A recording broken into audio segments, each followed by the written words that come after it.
위정편의 마지막 장 24장입니다.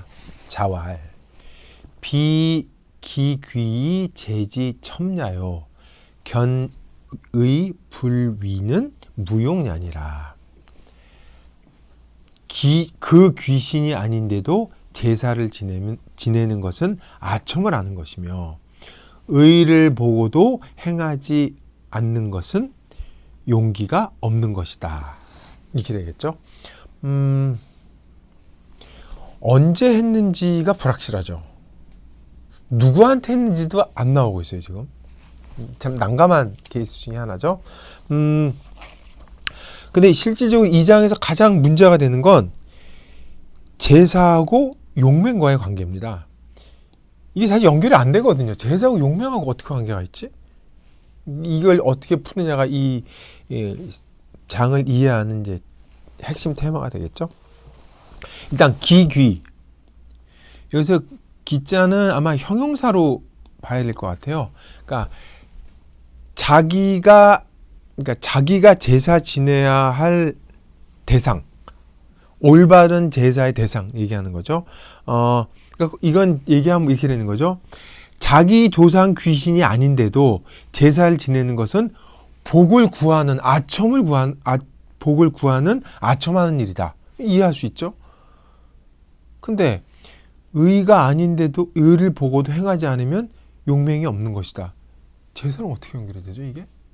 이래서 의문이 생기는 거예요. 그래서 이 주석가들은 이걸 볼 때 뒤에 가면 8일편에 가면은 8일편 6장에 계시가 태산의 제사를 지내는 장면이 있거든요.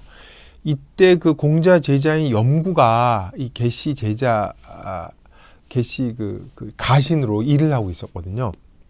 근데 태산의 제사를 지내는 건 천자가 할 수 있는데 그 계시는 제후도 아니고 이 대부로서 이 굉장히 주제넘은 행동을 한 거죠. 주제넘은 행동을 한 거죠. 근데 그때는 이 태산의 제사를 지냈으니까 기귀가 자기 조상 죄신이 아니라 천신을 얘기하죠. 이 귀신의 대상이 확대가 되는 겁니다.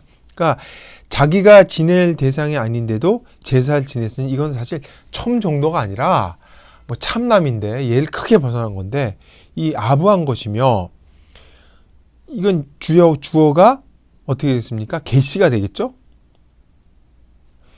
의를 받는데 행하지 않는 것. 그 의로운 일이 아닌데 올바로 이거 간언을 해야 될까요? 염구가 간언을 해야 되는데 네 올바른 행동을 해야 되는데 아니하였으니 너는 용맹이 없는 것이다 라고 염구를 꾸짖는 말이 된 거죠.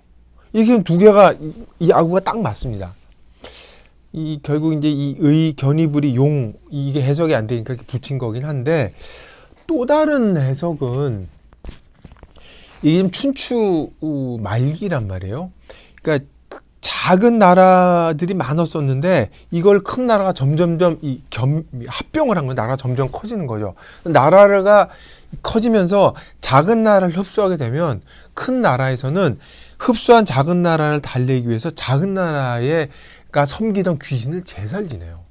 그러니까 이 뭐 정책적이건 정치적으로 뭐 어떻게 하긴 간에 무마하기 위해서건 간에 동족이 아닌 것들이 합쳐지면서 귀신을 제사 지내지 혼선이 벌어지기 시작하는 거예요. 정치적으로 혼란이 되니까 국가가 커지면서 그거에 대한 비판으로 읽는 거죠.